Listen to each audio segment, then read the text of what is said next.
Okay, hello Stephen. Oops, hello Stephen. I hope this presentation finds you well. My name is Fabian Maulen, and before starting this presentation, I would like to tell you that I'm sick at the moment of recording this video, so maybe there are going to be some words that may not that you may not understand.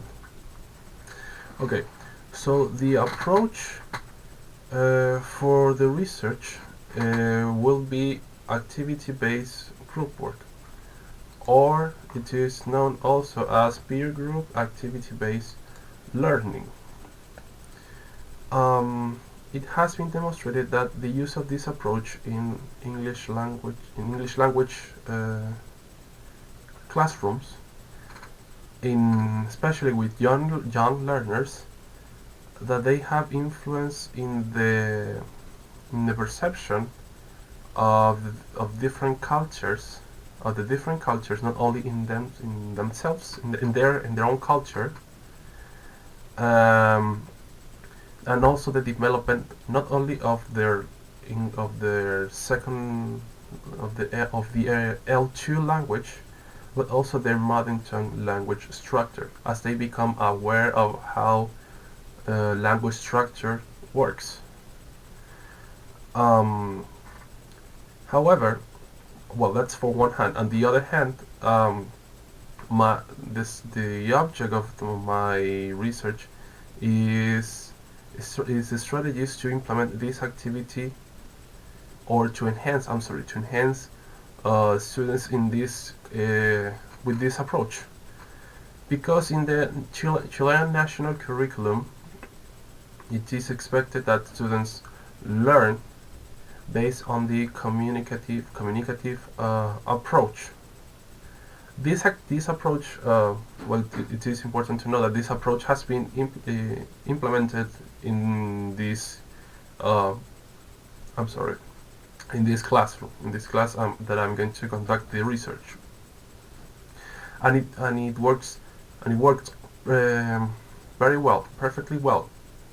However, from the teacher's perspective, that is my perspective, um, I couldn't identify the potential or the potential elements that can enhance as well as promote this approach to meaningful learning.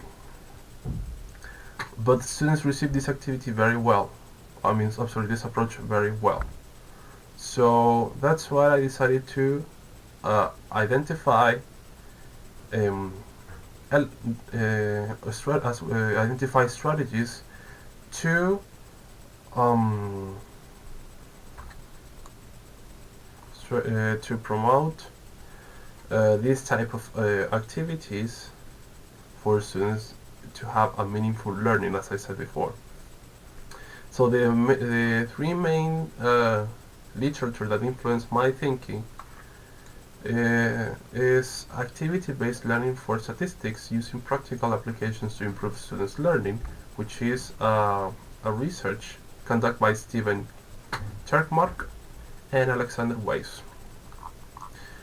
In this research, I realized that there are what strategies I could implement for the upcoming research, which are two.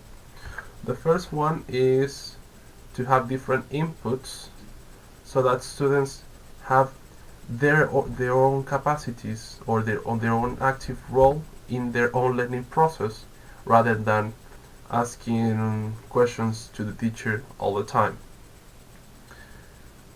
So these different inputs can be um, worksheets, notes from classes, among others.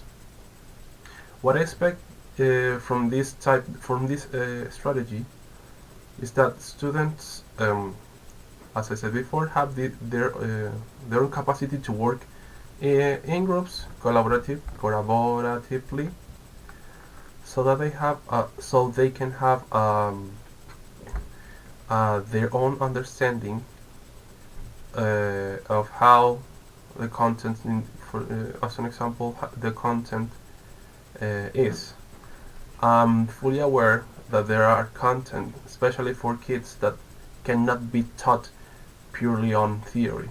There must be instances in which students um, have these instances to learn by themselves, uh, not only with a worksheet or with exercises, but being involved involve themselves in a meaningful way.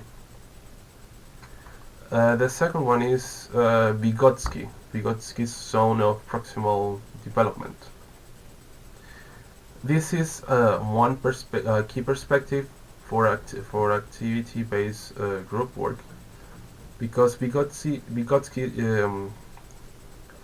established that, of course, based on this theory, that students can learn not only, but they can learn either by the teacher or by a classmate who is an expert, or who have a high level understanding of the content. And the last one is activity-based learning, which is a research article that explains what activity-based learning is. So for instance, there are characteristics of activity-based learning, as well as the benefits and advantages of applying this. The benefit of and advantages of activity-based teaching. So the tools to conduct this research are three. As I expect to conduct this research through a qualitative approach, I expect to use three data tools. The first are classroom observations, in which I expect to have a second observer, or a second person to take notes for me, because it is highly probable that even when I give worksheets and notes to work autonomous, that's for the reason that students can work autonomously, there are going to be some students who will ask questions. So I prefer to have a second participant who will take notes for me. In this case, can be my host teacher or another classmate from the university. The second is the questionnaires or surveys. The use of this tool will give me students' perceptions about how effective these strategies were and to be implemented in further activities. Of course, following this approach. And finally, the last data tool will be artifacts, because I would like to give a reason, or to make a reason of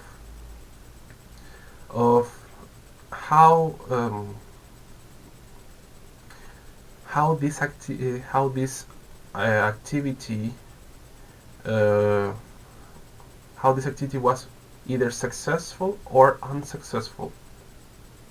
I would like to know, of course, through lesson plannings as well as curriculum, to identify and to justify why students react, as I said before, react either positively or not so positive in the implementation of these strategies.